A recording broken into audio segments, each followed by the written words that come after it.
Je vous remercie toutes et tous d'être venus. Bonsoir. Merci à cette deuxième session de cette conférence qui s'intitule « Comprendre votre cerveau visuel grâce aux illusions ». Donc je me présente, je m'appelle Arnaud Leleu, je suis maître de conférence en psychologie à l'Université de Bourgogne. Et nous avons organisé donc cette conférence et l'atelier qui a précédé pour la fête de la science en partenariat avec la mission culture de l'UB et le service numérique de l'UB, donc que je remercie chaleureusement, et avec Diane Rico, qui n'est pas là, qui a animé l'atelier juste avant, que je remercie aussi pour avoir géré l'organisation globale de ces événements que l'on mène ici au Centre des sciences du goût et de l'alimentation. Alors, vous pouvez peut-être vous demander pourquoi je fais une conférence sur le cerveau visuel ici dans un bâtiment qui s'appelle Centre des sciences du goût et de l'alimentation. Donc, sachez que moi, c'est parce que mon travail consiste à étudier, notamment chez les bébés, comment les odeurs, d'où le lien avec l'alimentation, odeur alimentaire ou non, en particulier influencent le développement de la perception visuelle du nourrisson. Donc c'est pour ça que je travaille ici, mais du coup aujourd'hui j'ai décidé, alors les odeurs ne se prêtent pas facilement à être illustratives pour faire une conférence et parler du fonctionnement de notre perception. La vision a cet avantage d'être beaucoup plus, de vous montrer des choses, de vous illustrer. Donc aujourd'hui c'est vraiment une conférence où je ne vais pas parler beaucoup, un tout petit peu de choses très techniques d'un point de vue scientifique, mais je vais essayer de vous expliquer en illustrant avec des illusions ce que ça nous apprend en psychologie sur la manière dont votre cerveau fonctionne et notamment donc, comment il perçoit visuellement le monde extérieur. D'accord? Alors sachez que j'ai un petit... il y a un live en même temps sur Internet qui est un peu décalé, mais je vais... Tant pis, je ne vais pas en prendre compte, mais je vais mettre ça ici pour que les gens puissent voir. Et je vous le dis à vous aussi. Alors, je vous explique pendant la conférence à 3 moments. Je vais utiliser cette application qui s'appelle Booklab.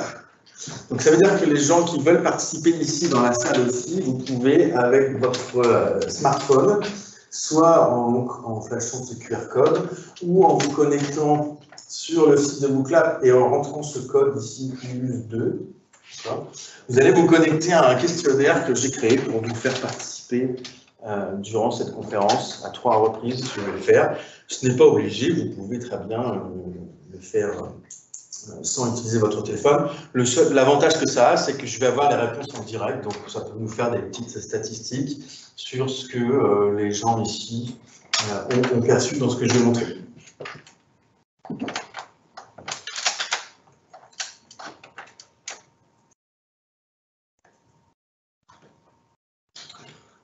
Donc, si vous êtes prêts, vous me dites si vous avez des difficultés à vous connecter, puisque je vais commencer directement par ce système.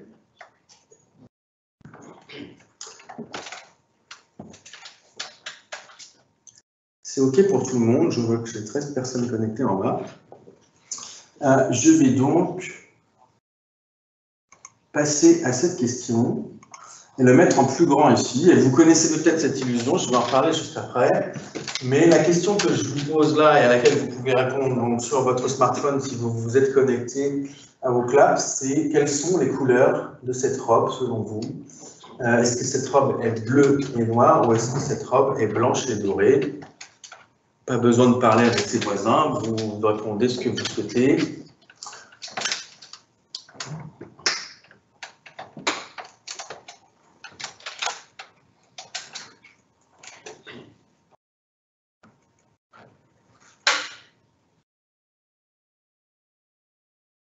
Est-ce que tout le monde ici a répondu?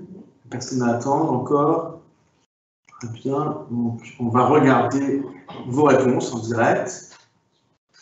Alors, c'est un peu plus équilibré que vendredi, mais j'ai changé la manière dont le vidéoprojecteur est. Et ici, c'est pas mal. On voit que vous êtes, on est à peu près à moitié-moitié. Et donc, ça, cette illusion, là, vous voyez donc 40%, 6 personnes ont répondu bleu et noir, 9 personnes, ça a même changé, oui, j'ai pas annulé, vous avez pu voter encore ensuite, blanc et doré. Donc cette illusion, je vous remets ici. Est-ce que manipuler deux, voilà. Cette illusion, elle a été connue donc, sur les réseaux sociaux, sur Twitter notamment, avec le hashtag The Dress, la robe en anglais. Et en fait, j'appelle ça cette illusion, mais à l'origine, ce n'est même pas une illusion volontaire. Il faut savoir que les illusions que je vais vous présenter ensuite, il y en a beaucoup qui ont été inventées par des chercheurs pour essayer d'illustrer justement des phénomènes de fonctionnement du cerveau. Celle-ci, ce n'en est pas du tout une, c'est une simple photo d'une robe prise par une personne lambda qui l'a partagée sur les réseaux sociaux, et ça a commencé à faire un buzz sur les réseaux sociaux parce que les gens, comme vous tout de suite, n'étaient pas d'accord. Certaines personnes disaient cette robe est bleue et noire, et d'autres, elle est blanche et dorée. Donc, surtout qu'à la limite, en bleu et noir, ou vert et marron, on serait dit, bon, c'est de la nuance, comme on peut en avoir parfois dans les couleurs. Mais là, bleu et noir ou blanc et doré, on se demande d'où ça vient, une telle différence dans la manière dont on peut percevoir. D'accord ? Alors, je peux essayer, sachez qu'en jouant sur la luminosité, c'est un petit indice pour la suite, je peux essayer d'aider ceux qui la voient d'une manière ou d'une autre à la voir autrement. Par exemple, si je fais ça, peut-être que les personnes qui la voient blanche et dorée arrivent peut-être à mieux la voir bleue et noire désormais. Et inversement, si je fais ça, peut-être que les personnes qui la voient bleue et noire arrivent à la voir plus blanche et dorée. Bon, il faut savoir que je reviendrai après sur l'explication de comment ça fonctionne, pourquoi les gens ne sont pas d'accord ici. Il faut savoir que c'est normal qu'on ne soit pas d'accord. Je vous le dis, la couleur originale de la robe, c'est bleu et noir. Mais ça ne veut pas dire que les gens qui la perçoivent blanche et dorée ont un problème. Hein, c'est normal, vous êtes nombreux à la voir blanche et dorée. Et ce qui est impressionnant ici, c'est que parfois les illusions, on arrive à changer un peu, on va le voir après, à faire évoluer la manière dont on perçoit. Là, c'est très difficile. Il y a beaucoup de personnes, comme moi par exemple, moi je la vois bleu et noir et je suis incapable de la voir blanche et dorée. Même comme ça, là, je la vois encore bleu et noir. Donc, on va essayer d'expliquer pourquoi. Sachez que c'est assez rare quand il y a des différences comme ça entre les gens. La plupart des illusions que je vais présenter sont plutôt des illusions qui marchent chez tout le monde. Alors, ça, c'est un cas particulier. Je reviendrai dessus à la fin de la conférence. Je vous laisse un peu de suspense sur cette explication. Alors, du coup, d'où viennent les illusions visuelles? Première simple question qu'on peut se poser. Est-ce que les illusions visuelles, ça vient du fonctionnement de notre œil? Donc, je peux entrer dans le détail. Vous avez les noms de différentes parties, régions anatomiques de l'œil ici. Est-ce que ça vient de notre œil? Et dans ce cas, l'œil, vous savez peut-être, donc rapidement, je vous redis, la lumière arrive ici et ça se projette au fond de l'œil sur toute cette partie donc, qui s'appelle la rétine, qui est la première partie qui va envoyer, donc, où il y a des cellules nerveuses, des neurones, qui vont envoyer l'information au cerveau ensuite. Et donc tout ce qui traite la lumière dans notre œil, ici, le cristallin, etc., on appelle ça de l'optique, et on entend souvent ce terme d'illusion d'optique. Est-ce que ça veut dire que c'est parce que ça vient de notre œil? Alors, une illusion d'optique, moi personnellement, c'est pas le terme que j'utilise, parce que l'optique, c'est pas vraiment ça. L'optique, c'est par exemple plutôt quand quelqu'un est myope, et qu'il voit flou, comme ça. Là, c'est un problème d'optique, lié à la manière dont la lumière passe dans l'œil, etc. Mais pour toutes les illusions, pour la plupart des illusions dont on va parler, en fait, c'est pas au niveau de l'œil que ça se passe, mais comme vous vous en doutez, vu le titre de la conférence, ça se passe au niveau du cerveau. Et donc, moi, en psychologie, je n'utilise jamais ce terme d'illusion d'optique. Pour moi, il est mauvais parce que ce n'est pas au niveau de l'œil, mais c'est bien au niveau de votre cerveau, au niveau de la perception. C'est-à-dire que ce terme de perception qu'on utilise en psychologie, la différence simplement avec un terme comme voir ou sensation, etc., ça veut déjà dire que votre cerveau, il a dû travailler sur ce que vous voyez et il a dû interpréter, reconnaître des choses dans ce que vous percevez. Et tout le but des illusions, là, c'est de vous montrer qu'en fait, ce que vous voyez, c'est une construction de votre cerveau et qu'avec les illusions, on peut le tromper et montrer par quel mécanisme le cerveau fonctionne pour percevoir. D'accord? Donc voilà, pour illustrer ça, la question qu'on se pose, est-ce que l'on voit le monde tel qu'il est réellement? Plusieurs illusions pour vous l'illustrer. Une illusion très classique en psycho qui s'appelle le cube de Necker. D'accord? Est-ce que ce cube vous paraît particulier ou pas? Non, peut-être pas. Alors, en général, la plupart des gens voient le cube avec 7 faces vers l'avant. OK. Mais est-ce que vous pouvez essayer, maintenant, vous allez voir, de mettre 7 faces vers l'avant, allez, du coup, le cube serait vers le haut avec cette face en avant, ou alors c'est cette face qui est en avant et le cube paraît vers le bas. Et une fois qu'on a vu ça, bah, vous pouvez vous amuser à faire changer constamment votre interprétation entre le cube comme ça, du coup, ou le cube comme ça. D'accord ? Donc là, déjà, vous voyez, le cube, en fait, il ne bouge pas, et vous avez cette sensation de réussir à changer la manière dont vous le voyez. Parce que vous le voyez en 3D, alors qu'il est en 2D, il est entièrement plat sur l'écran. Ici, elle est très connue également. D'accord ? Alors, qu'est-ce que vous voyez dans cette image ? Une vieille femme. D'accord ? La vieille femme avec donc son œil, son nez, sa bouche et son menton ici. Alors, il y a des personnes aussi qui voient, et je peux vous aider à la voir, une jeune femme.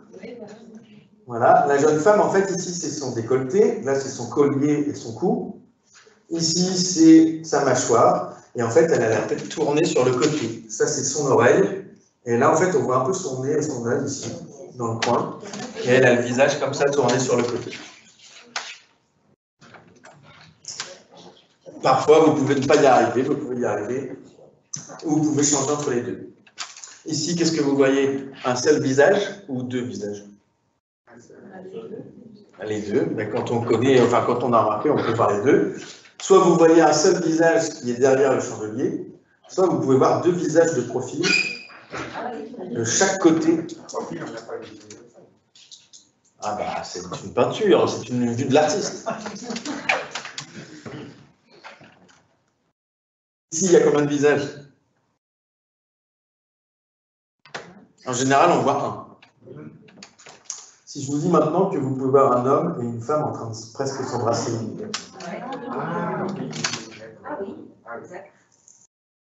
Et là, pareil, après, vous pouvez faire modifier votre perception alternativement entre les deux. Alors celui-ci, là, du coup, je vous ai mis un classique avec des visages, un classique de psychologie. Ça s'appelle le vase de Reubil. Soit vous voyez un vase blanc sur un fond noir, soit vous pouvez remarquer deux visages de profil sur un fond blanc. D'accord?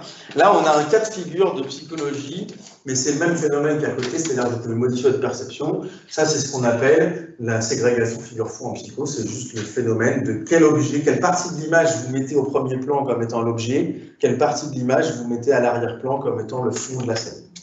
Et donc, on peut en faire plein comme ça. Ici, vous voyez quoi? Voilà, dans un premier temps, ce que vous mettez au premier plan, c'est la forme blanche. Et maintenant, dites-vous que le blanc, c'est le fond de l'image. Et en fait, vous pouvez remarquer qu'ici, on voit le visage d'une femme, un bébé, deux personnes qui vont s'embrasser à nouveau. Ici, pareil, deux visages d'un homme et une femme qui se regardent. Alors, c'est pas pour faire de la pub, mais je vais faire un dernier exemple de cette ségrégation avec une marque connue, un logo connu, celui-ci. Ah oui. En fait, moi, personnellement, ça fait pas si longtemps que j'ai remarqué que c'était un C. Et je pense qu'il y a pas mal de gens, pendant longtemps, qui se sont dit que c'était un logo arbitraire avec une forme rouge et une forme bleue à côté, avant de constater qu'en fait, il faut les mettre dans le fond, justement, et que du coup, vous avez cette forme de C blanc qui se dessine par-dessus cette image. Donc là, à nouveau, pareil, quelle partie on met en objet, quelle partie on met en fond. Dans tous ces cas de figure, on appelle ça en psychologie la bistabilité, c'est-à-dire qu'on vous a créé des images assez ambiguës pour que votre cerveau il ait deux interprétations possibles qui puissent alterner comme ça, parce qu'il n'y en a pas une qui est forcément meilleure que l'autre. Donc chez certaines personnes, parfois, il y en a une qui prend le pas ou pas, mais en tout cas, on peut le faire atteindre. Alors ça, on peut le faire avec plein de choses. On peut le faire avec le mouvement aussi.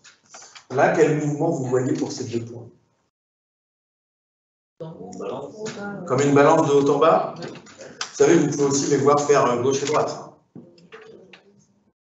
Est-ce que vous y arrivez?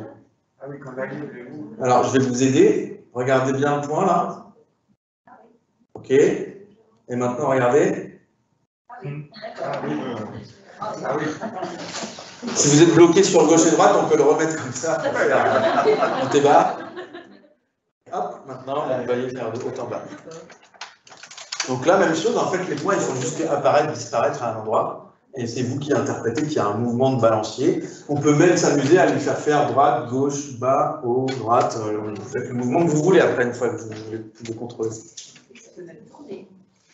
Ah oui, vous pouvez imaginer que ça fait le tour complet.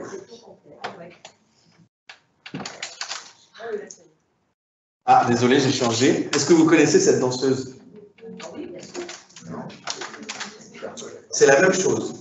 C'est-à-dire que là, dites-moi, vous la voyez tourner dans le sens des aiguilles d'une montre ou le sens inverse des aiguilles d'une montre? Voilà, tout le monde n'est pas d'accord. Alors souvent, elle est difficile à faire changer, celle-là. Ça y est, elle a changé. Pour celles et ceux qui ne la verraient pas changer, j'ai une petite technique. Là, vous la regardez, ok. Ce que vous faites, c'est que vous ne la regardez plus, vous fermez les yeux, vous tournez la tête, et vous l'imaginez en train de tourner dans l'autre sens.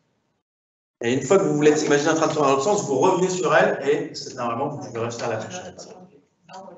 Ça ne marche pas? Alors, j'ai encore une autre technique. Là, regardez à gauche, on vous a mis des lignes pour vous obliger à la voir dans le sens des aiguilles d'une montre. Si vous regardez à gauche et après au milieu, bah, elle tourne dans le sens des aiguilles d'une montre. Et puis après, si vous regardez à droite, elle tourne dans le sens inverse. Vous revenez au milieu, ça va changer. Et si vous passez de gauche à droite comme ça, vous pouvez vous amuser à la faire changer de sens tout le temps. Donc, phénomène encore de stabilité avec le mouvement, c'est ambigu ici que l'on peut interpréter soit dans un sens ou dans l'autre. Après, c'est votre cerveau, il alterne, vous ne savez pas forcément pourquoi, ou vous pouvez le contrôler un peu. Une dernière comme ça, le métro, il s'éloigne de vous ou il vient vers vous? Vous êtes sûr qu'il s'éloigne? Ah, il peut venir aussi. Ah oui. Ah, puis ça peut changer encore tout le temps.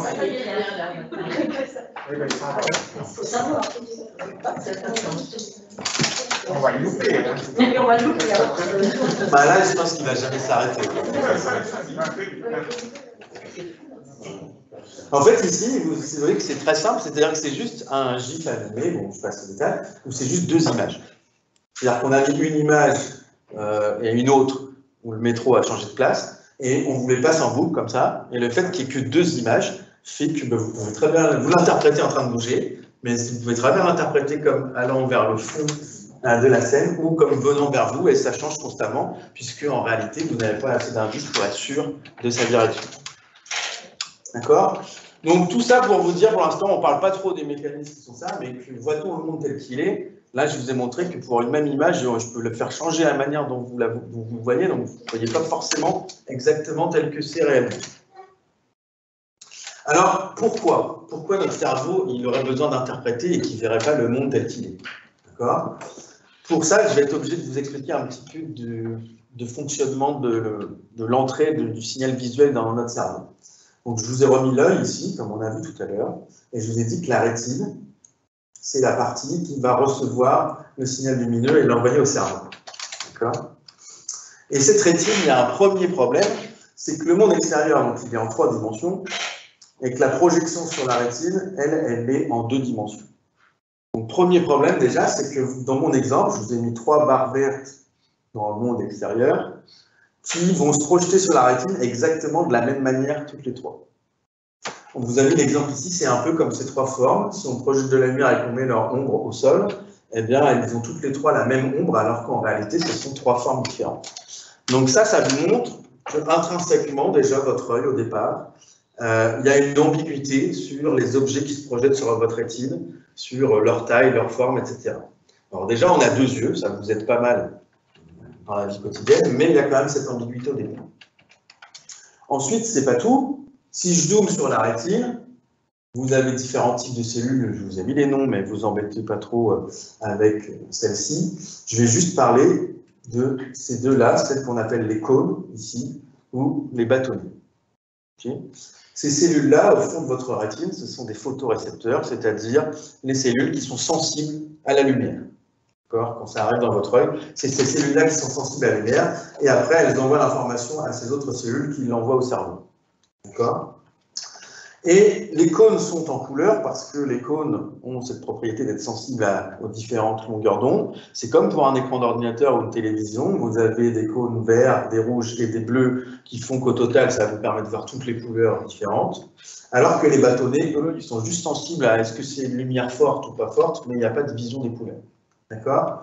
C'est ce qu'on vous représente ici, les différentes sensibilités en fonction de la longueur d'onde de la lumière.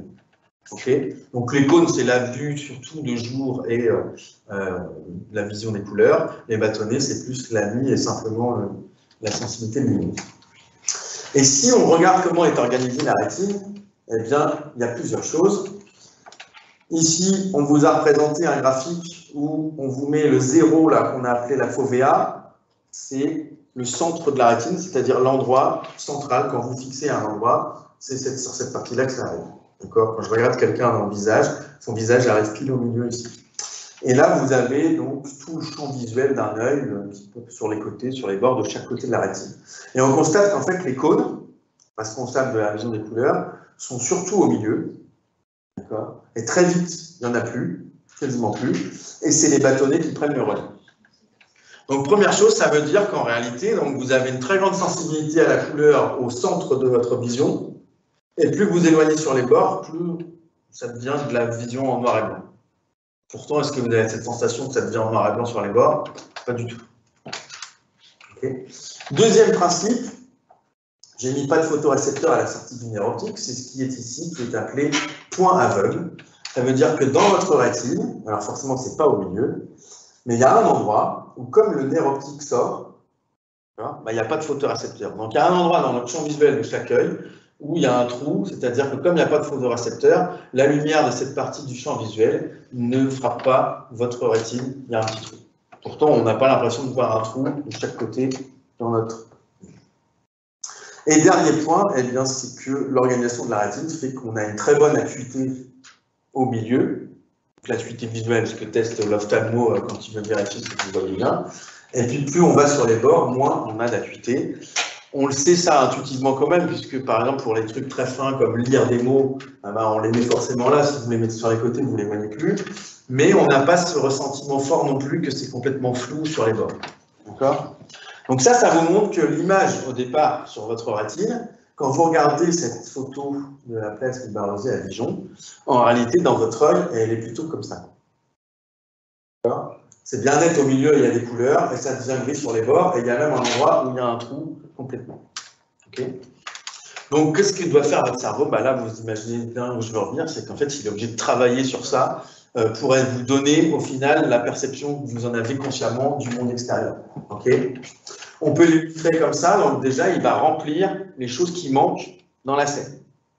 Okay. Exemple ici, est-ce que vous remarquez quelque chose de particulier sur ces trois images? Vous avez dit quoi? Il y a des points. Ouais, voilà, c'est pas vraiment des fils, donc vous voyez des points ou des lignes horizontales, et puis là des lignes obliques, comme un grillage. Par contre, est-ce que vous voyez pourquoi il y a ça? Eh bien, je vais vous le dire, c'est parce que ces photos, elles n'ont de couleur que au niveau des points, des lignes ou du quadrillage ici. Tout le reste autour, c'est en noir et blanc. Ouais. Ah si.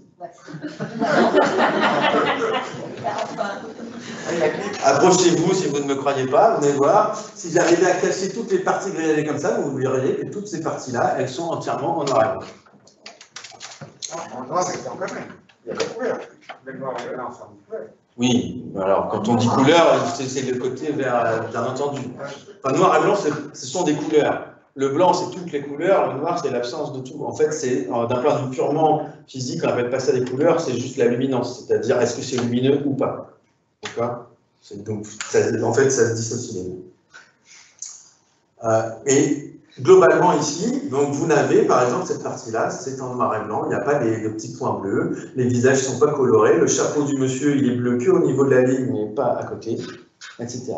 C'est-à-dire que là, vous avez trois images où la présence de couleurs est réduite, il n'y en a pas beaucoup dans l'image, pourtant, quand on les regarde rapidement comme ça, on a l'impression de voir des images entièrement en couleur et pas des photos en noir et blanc. Oui. Qu'est-ce qui fait que du coup on voit les lignes et les points? Parce qu'ils sont quand même différents. Du coup, vous voyez quand même qu'il y a des lignes et des points ici, que quand je vous le dis, vous pouvez vous rendre compte, ah bah oui, tiens, en fait, il y a juste de la couleur, ici c'est rouge là et à côté non. Mais c'est juste que votre ressenti global ne va pas vous montrer tout de suite que c'est en noir et blanc. Comme il y a un peu de couleur dans ces différentes ici, eh bien ça suffit pour que vous vous remplissiez entièrement et que vous voyez complètement ces images comme si elles étaient en couleur. Vous n'êtes pas aveugle au bar et au bout. On va tester le point aveugle. Alors ça, Vous allez voir, les gens n'y arrivent pas toujours. Mais ce que vous allez faire, c'est que donc le point aveugle, il y en a un dans chaque œil. Donc l'avantage quand on a les deux yeux ouverts, c'est que l'œil gauche compense le point aveugle de l'œil droit, etc. Donc déjà, ce que vous allez faire, c'est qu'ici, là, vous allez cacher votre œil gauche. D'accord? Vous cachez l'œil gauche. Et avec votre œil droit, vous fixez cette croix. Et une fois que vous avez fixé cette croix, eh bien, vous allez devoir déplacer un peu votre tête d'avant en arrière. Et si vous faites ça lentement, à un moment, vous pouvez réussir à mettre ce point pile dans le point aveugle, et du coup, il disparaît, et vous ne le voyez plus. Avant en arrière, pas de retour. Avant en arrière, oui. Oui, le point noir disparaît. Voilà, le point noir disparaît. Alors, ceux qui arrivent à faire disparaître ce point noir, essayez de rester pile dans la position pour ne pas voir le point noir. OK. Voilà. Et une fois que vous êtes dans cette position, regardez, je vais faire apparaître un truc. Qu'est-ce qui se passe? Il y a un peu blanc. Ouais, en fait, si vous restez dans la position où là, vous ne voyez pas le point, d'accord? Moi, je peux le faire en même temps. Quand je fais ça, on a l'impression de voir une seule barre noire qui apparaît. Et en fait, quand on ouvre les deux yeux, on voit qu'en fait, elle est brisée au milieu. En fait, c'est le même fait. C'est-à-dire que dans ce cas-là, ce qui se passe, c'est que du coup, comme ça tombe pile dans le point aveugle, bah, le cerveau, il met du blanc partout. Il remplit le reste qui manque. Et là, même chose, mais dans l'autre sens. Comme ça tombe dans le point aveugle, bah, il remplit et il vous met une barre entièrement noire, puisqu'il n'y a pas de raison qu'elle soit brisée, a priori.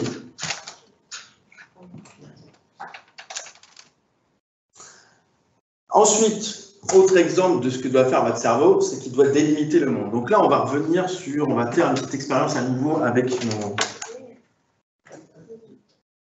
ça.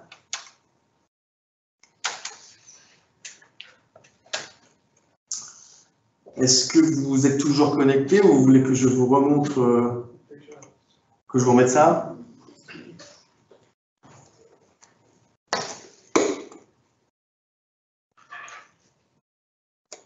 Donc je vous invite à vous reconnecter comme tout à l'heure.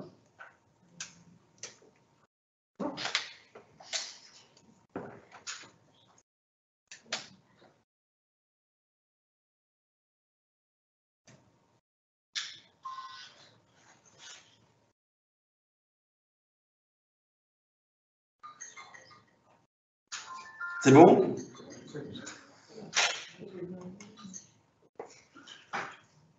Donc là, vous allez voir, ma question, c'est celle-ci. Vous voyez normalement apparaître ces cercles sur votre téléphone. Et je vous demande de cliquer simplement soit sur le cercle de gauche, soit sur celui de droite, pour choisir celui que vous considérez comme ayant la couleur qui se rapproche le plus de la couleur du cercle du milieu.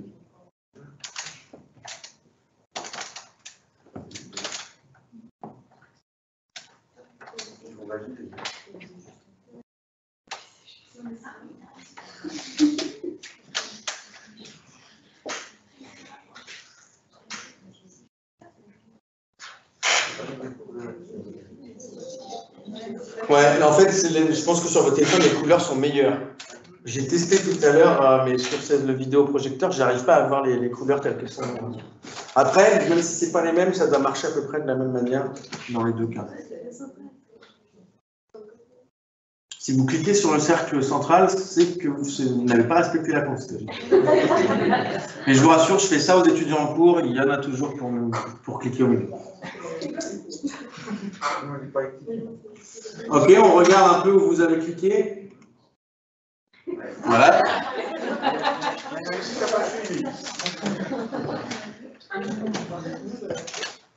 Ok, donc ici, vous voyez que si on ne prend pas compte de cette personne qui a cliqué au milieu, vous avez tous répondu que c'est ce cercle-là qui ressemble plus à celui-ci plutôt que celui-là.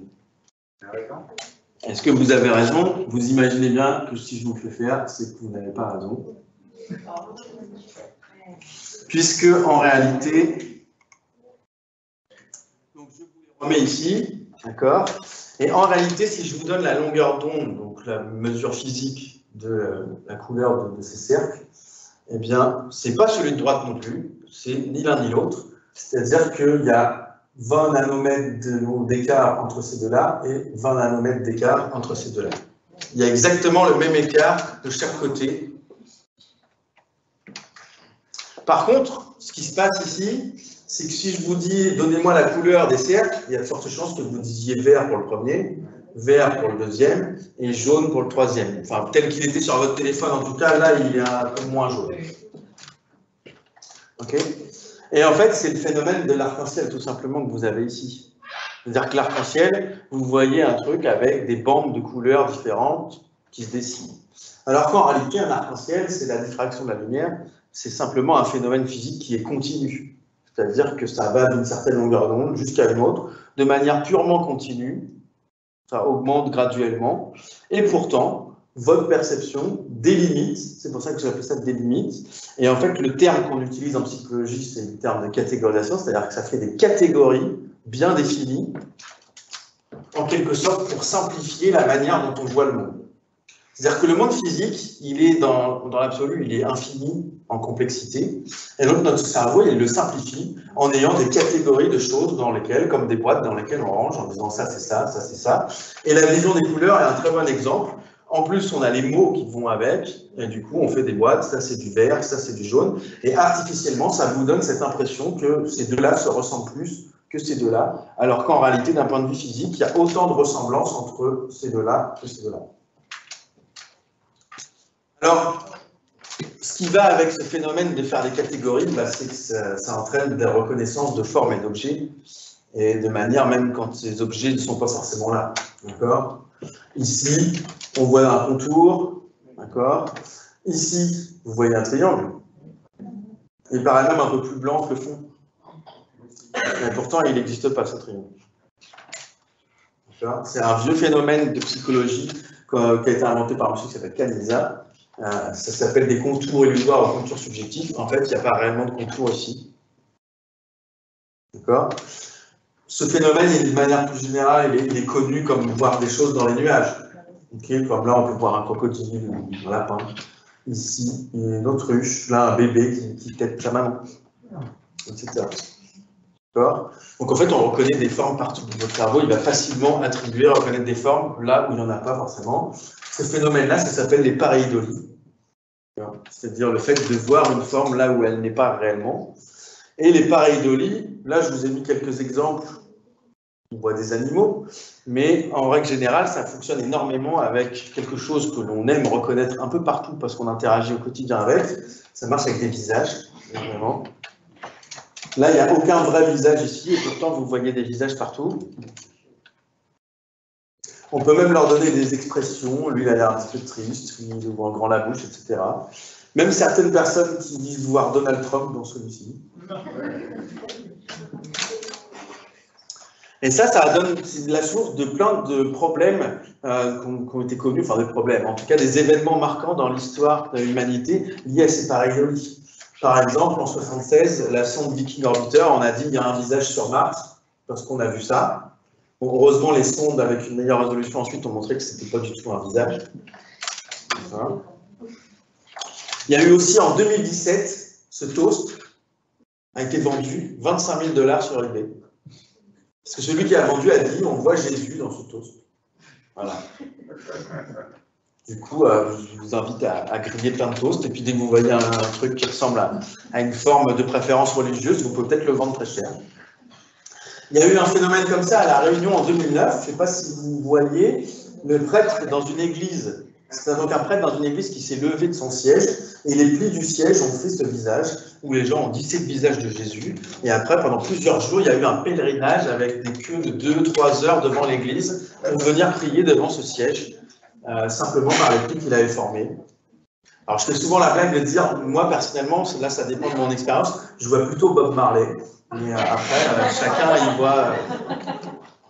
y voit qui veut y voir. Il y a eu ça avec le triste incident des Twin Towers, où les gens ont dit, on voit le visage du diable dans la fumée. Bon, ce phénomène, il a été utilisé depuis tout le temps. Vous connaissez peut-être ces tableaux du peintre Archimboldo, où il y a des livres de photographes qui ont été faits, comme ici des photographes suisses qui ont fait un livre uniquement avec des pareidolies. Alors, pour continuer sur ce principe, vous allez voir qu'en plus, on reconnaît certaines formes. Ça dépend aussi du contexte dans lequel elles sont perçues. Donc, pour la dernière fois, on va essayer d'utiliser ce truc-là. Je vous invite à vous reconnecter à nouveau, si vous êtes encore dessus, sinon je vous remets ça.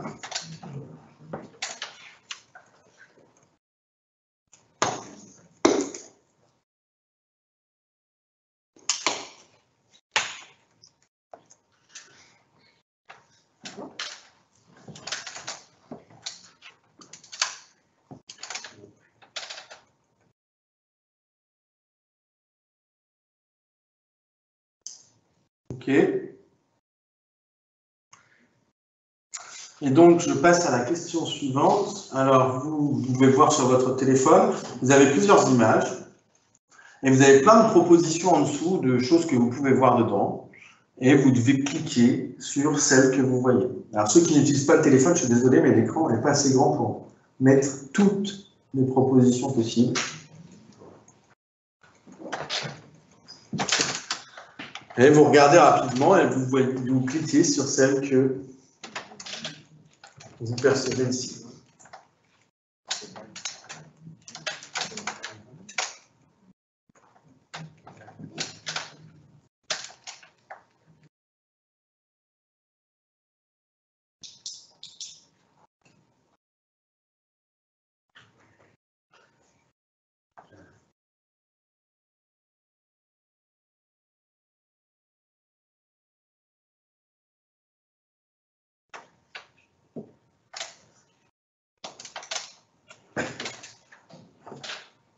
C'est pas grave si vous en oubliez quelques-uns.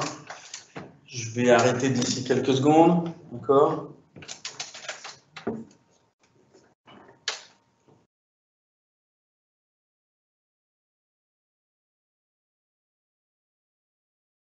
Je vous ai bloqué.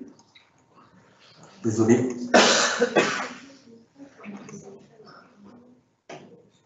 Alors, si on regarde, on va regarder quelles sont les réponses qui ont été le plus données. OK. Donc, on a quoi? On a un vieil homme, un pingouin ici, un visage triste, un visage souriant, vin, un caillou, de neige, un cygne, une otarie. OK. Donc, on voit qu'un dalmatien, personne ne l'a donné, un cigare non plus, un chien rongeant son os non plus, une biche non plus, un éléphant non plus, une girafe non plus. D'accord? Enfin, je sais pas, on va regarder.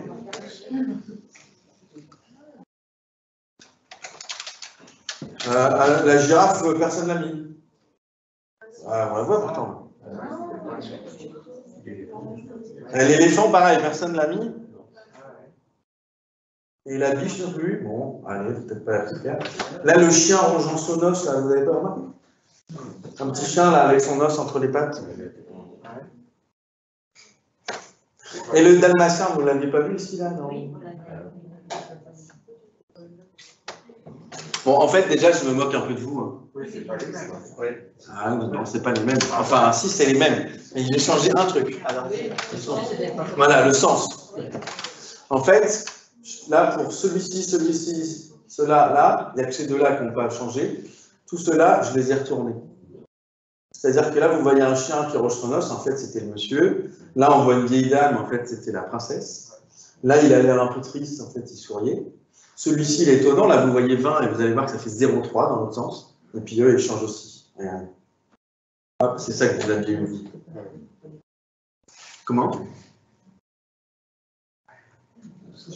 Donc en fait, ça vous montre qu'en plus, cette reconnaissance des formes, elle dépend de plusieurs choses. Déjà, dans l'orientation dans laquelle vous voyez, ça peut changer complètement pour exactement la même image. Et puis ici, ce que ça montre, c'est que des fois, on ne voit pas tout de suite l'objet. Comme le dalmatien, on ne le voit pas forcément, il ne fait pas être caché. Et le cigare, personne n'avait répondu. Vous n'avez pas vu qu'il y avait un cigare dans cette image? Regardez là. Vous le voyez, le cigare?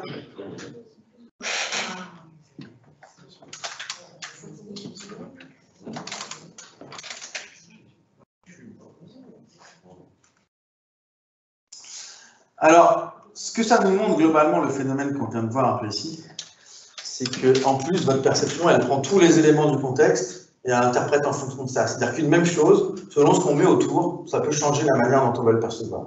D'accord? Regardez ici, je clique dessus. Ici, là vous voyez ABC, on est d'accord? Alors regardez bien le B là, ça peut être un 13 aussi. Ouais. Ici, en général, les gens, si on leur demande les deux hauts de visage, là, ils sont identiques ou ils sont différents, si on fait faire ça vite aux gens, ils vont dire bah, c'est différent. Et en fait, si on décale les bas, on se rend compte que c'est exactement les mêmes.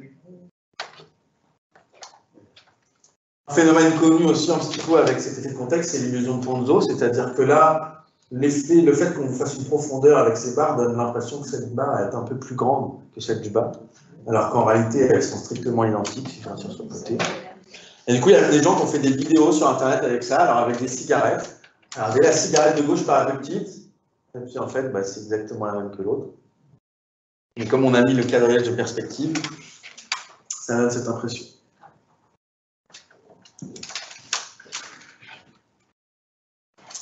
Alors pourquoi vous avez ça comme phénomène? Ce que ça nous montre, c'est que bah, du coup, votre cerveau, pour percevoir, il utilise ce qu'il connaît déjà du monde.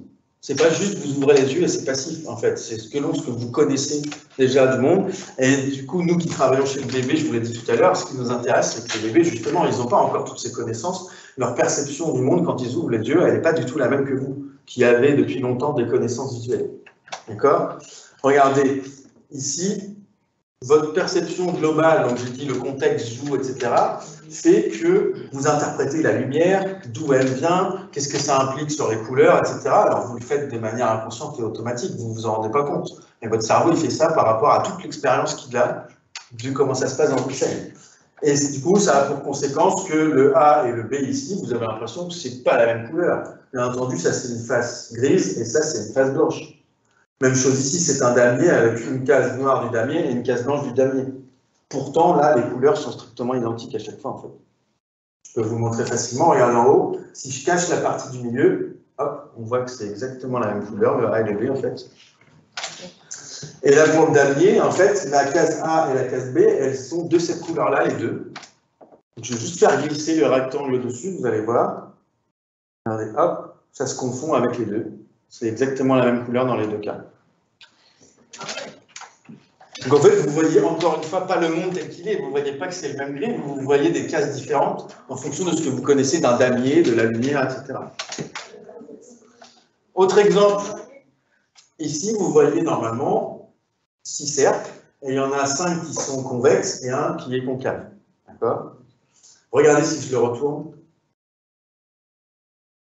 Bah, du coup, celui qui était concave est devenu convexe, et les autres. Pourquoi? Simplement, c'est une image en 2 dimensions, il n'y a pas vraiment de relief. Et vous interprétez ces ombres. Et ce que votre cerveau ici, c'est que dans quasiment tous les cas de figure au quotidien, la lumière, ça vient d'en haut, que ce soit le soleil ou la lumière artificielle. On a l'habitude que la lumière, ça vient d'en haut. Donc, vous interprétez la forme de ce cercle en fonction de cette connaissance qui est que la lumière, ça vient d'en haut et pas d'en bas. Okay. Autre exemple, regardez cette vidéo, là, vous voyez une sorte de masque d'Einstein. Ok, on est d'accord. Vous allez voir s'il se passe quelque chose de bizarre quand je lance la vidéo.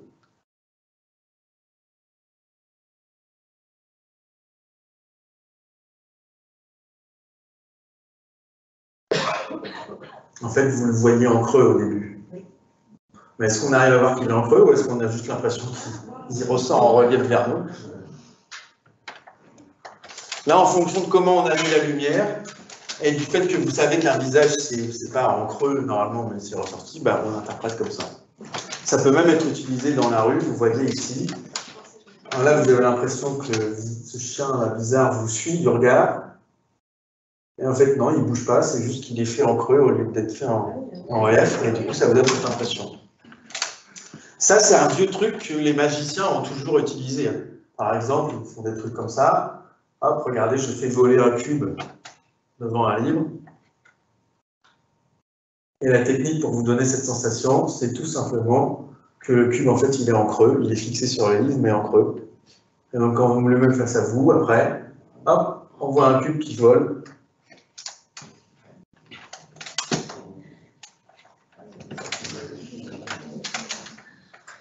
C'est facile de tromper en fait le cerveau visuellement.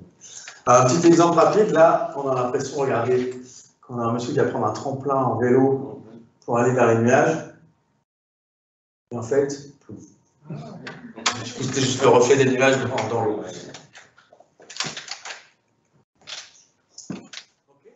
Ça veut dire quoi? Que si on utilise des connaissances, dernier point que je voudrais dire, c'est que ça veut dire que ça dépend de votre expérience personnelle, de ce que l'on connaît de l'environnement visuel. Donc il peut y avoir des petites différences, ça peut revenir à nous expliquer deux joies qu'on avait vu au début, ça dépend de notre expérience personnelle. Après, qu'est-ce qui dans notre expérience change? On ne peut pas trop le dire. Un exemple général pour montrer ça, donc a priori il n'y a pas de personne qui a moins de 18 ans dans la salle, c'est bon? Ok, bon, je vous préviens quand même à l'avance. Donc dites-moi ce que vous voyez dans ces deux images. Trois personnes à gauche, c'est bien, bravo. Vous n'avez pas l'esprit mal placé alors.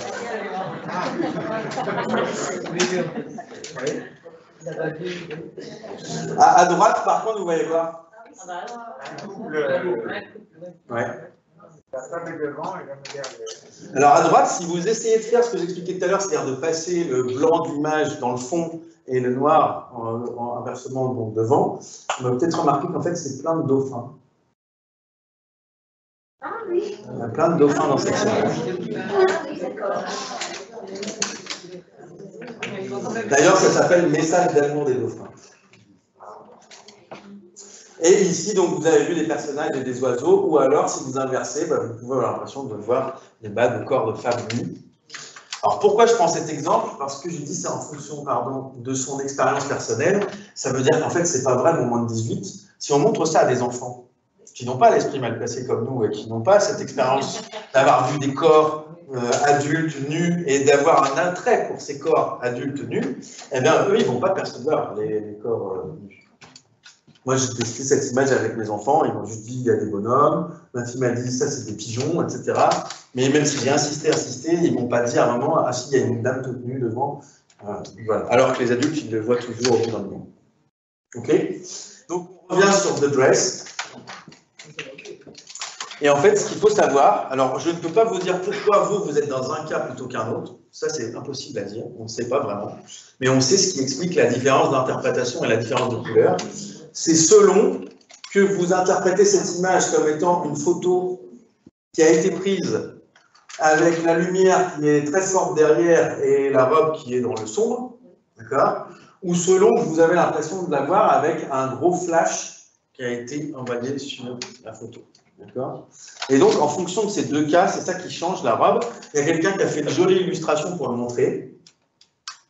Vous voyez ici, il a fait un dessin en montrant que si on met ce filtre jaune comme ça, comme si on avait fait un flash devant, eh bien, on voit le bleu et noir de la robe. D'accord? Alors que si on la met comme si elle était dans le sombre, cette robe, eh bien, elle paraît blanche et dorée, et vous voyez ce petit bout qui est déplacé, eh bien, on voit bien qu'en fait, c'est exactement la même couleur, hein, et on le déplace. À droite, il paraît jaune et blanc, et à gauche, il paraît bleu et noir. Et donc ici, eh bien, selon que vous êtes dans ce cas de figure ou dans ce cas de figure, eh bien, vous allez percevoir la robe soit bleu et noir, soit blanche et dorée. Ok? Donc, je vais conclure sur tout ce que je viens de dire. Donc, vous voyez, je n'ai pas trop de techniques d'un point de vue cérébral, mais plus des explications sur les mécanismes qu'on connaît d'un point de vue psychologique. Donc, notre cerveau visuel, j'ai dit, ça nous crée une perception riche et structurée à partir d'un signal pauvre et ambigu, ce que j'ai expliqué au début. Le signal qui arrive dans l'œil, il n'est pas si bon que ça, en fait. Et du coup, notre cerveau, il est obligé de créer cette perception qui nous paraît pas mauvaise au final. Quand on ouvre les yeux, on voit bien. Et pour ça, il va remplir, il va délimiter et créer des catégories, il va intégrer les éléments entre eux pour percevoir tout de manière globale en fonction du contexte. Pour ça, il utilise l'expérience passée qu'on a du monde visuel pour donner du sens à la scène qu'on perçoit. Donc ça veut dire que la perception, en fait, c'est une sorte de mécanisme de reconnaissance actif. On n'est pas une caméra qui ouvre les yeux et hop, on capte le signal extérieur, c'est tout. En permanence, sans qu'on s'en rende compte, du coup, notre cerveau, il reconnaît, il interprète ce qui se trouve dans la scène extérieure. Et c'est ce qui fait que, ça, en fait, ça nous paraît simple, justement. Finalement, en réalité, c'est pas simple, mais il le fait comme ça très rapidement, de manière automatique, donc ça paraît facile de percevoir les choses. D'accord? Donc je passe sur cette réflexion percept-concept qui est un peu philosophique. Juste, vous connaissez certainement cette citation de saint Thomas qui disait « Je ne crois que ce que je vois ». Alors moi j'ai tendance à dire qu'il faut se méfier de ça, parce qu'en fait on ne voit que ce qu'on connaît, et donc même chez certains ça peut aller jusqu'à on ne voit que ce qu'on croit. En fait. Et donc, ne croire que ce qu'on voit, c'est faire une erreur. C'est bien pour ça qu'en science, on n'est pas passé que par observer visuellement les choses, mais on utilise des outils en général pour aller plus loin et objectiver les choses. Et enfin, donc, est-ce que ça veut dire que votre cerveau il est mauvais, qu'il fait des erreurs? J'ai envie de dire pas vraiment, parce que ce que ça nous montre, c'est comment il fonctionne de manière optimale à partir de quelque chose qui est un signal qui est mauvais au départ. Donc du coup, c'est plutôt écologique. En fait, si je prends l'exemple du damier tout à l'heure, est-ce que c'est plus important pour vous de voir que c'est exactement le même gris, ou est-ce qu'il vaut mieux que vous perceviez un damier avec un objet posé dessus? Non, on est d'accord qu'il vaut mieux percevoir un damier dans ce cas-là. En fait, on s'en moque de savoir que c'est le même gris, c'est juste pour vous titiller, vous faire une conférence quand vous dites que c'est le même gris. C'est aussi économique. Qu'est-ce que ça veut dire? Ça veut dire le cerveau, vous savez peut-être, ça représente que 2% du poids de notre corps, mais ça consomme 20% de l'énergie globale de l'organisme. C'est extrêmement gourmand. Et donc, cette perception où finalement, à partir d'un signal pauvre, le cerveau il reconnaît très vite, il projette des choses, ça lui fait faire des économies. Il n'y a pas besoin d'analyser précisément très longtemps le signal extérieur, on projette et c'est simple. L'image que je donne souvent, c'est les bébés, je reviens à eux, qui n'ont pas cette connaissance. Pour eux, c'est très dur. Toute la journée, ils regardent partout, ils essaient d'apprendre et de comprendre ce qui se passe. Et puis à la fin de la journée, ils sont crevés et donc ils passent leur temps à manger, prendre de l'énergie et après à dormir. Du coup, voilà. Donc, au moins, l'avantage quand on est adulte, on peut dormir moins, manger moins et on perçoit assez facilement le monde. Pour illustrer ça, je donne souvent aussi l'image pour que vous représentiez ce que ça veut dire quand vous conduisez. Si vous conduisez dans une ville que vous ne connaissez pas, parfois, au bout de 20 minutes où on cherche son chemin dans une ville inconnue, on a l'impression d'être un peu fatigué, d'avoir dû faire ça, il a fallu tout le temps chercher les informations à l'extérieur, c'est un peu épuisant. Alors que si vous conduisez dans votre ville, en fait, des fois, vous rentrez chez vous et vous n'avez même pas remarqué le chemin, vous l'avez fait de manière quasi automatique. C'était économique, votre cerveau, il a fait autre chose pendant ce temps-là, vous avez pu penser à qu'est-ce que je vais manger ce soir, vous pouvez appeler quelqu'un, je vous déconseille, on n'a pas le temps. Voilà. Et dernier point, les illusions. Alors, on dit, ok, les illusions, ça montre qu'on ne voit pas tel que c'est, mais il faut quand même qu'il y ait quelque chose qui soit présent dans l'image qu'on vous montre. Okay. Donc, bien sûr, ce n'est pas la même chose que les hallucinations, qui sont un phénomène qu'on observe dans des pathologies, où là, les gens voient des choses, même quand il n'y a rien qui est censé le susciter dans l'environnement. Okay. Donc, c'est pour ça que je dis qu'il faut bien faire la nuance, même si on pense que c'est un peu les mêmes mécanismes, c'est juste que dans le cerveau d'un individu qui a une pathologie mentale, eh bien, ça marche tout très bien et du coup, ça vous projette et vous entraîne des perceptions alors qu'il n'y a aucune raison dans l'environnement que vous ayez cette perception. Pour conclure, j'ai envie de dire c'est une fenêtre sur la conscience. Pourquoi? Parce que vous ne percevez pas le monde tel qu'il est vraiment. Donc, ce dont vous avez conscience, c'est ce que votre cerveau veut bien vous montrer. Et donc, pour finir, je peux vous le démontrer avec, par exemple, ça. Je vous demande juste de fixer donc, ce petit point rouge et vert en milieu, et vous restez dessus. Et vous regardez s'il se passe quelque chose. Normalement, les points jaunes se mettent à disparaître. Et dès que vous rebougez les yeux, en fait, ils sont là. Ils n'ont pas disparu. C'est dans votre tête qu'ils disparaissent. Ça aussi, si vous voulez, restez fixé sur la croix au milieu.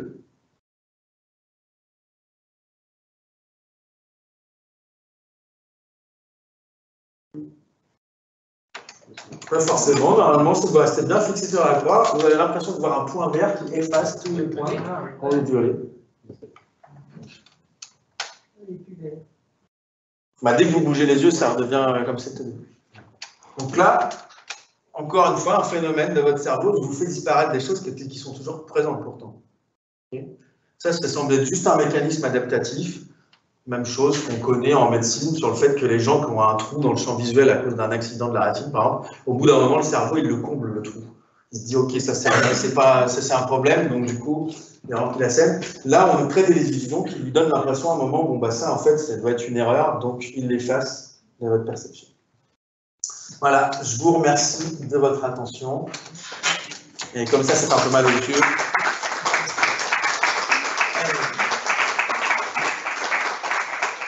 vous avez des questions, on a un petit peu de temps. Comme j'étais le dernier ce soir, j'ai un peu traîné, je suis désolé. Il n'a pas l'air très fort, ton micro. Après, les gens peuvent parler fort et tu les réponds. Avez-vous des questions? On a vu que les enfants n'ont pas la même perception, n'ont pas le même Attendez, j'arrive. interprétation. Ah, attendez, excusez-moi. On va vous donner quand même le micro parce que les gens qui seront en ligne vont vous entendre. On a vu que la perception des images n'est pas forcément la même en fonction des véhicules aussi. Hein, les enfants ne voient pas la même chose, mais on entend des fois parler que les animaux voient comme ça. Comment on fait pour savoir ce que les animaux voient, à part l'analyse de l'œil? C'est pas l'analyse de l'œil forcément, c'est-à-dire que tout.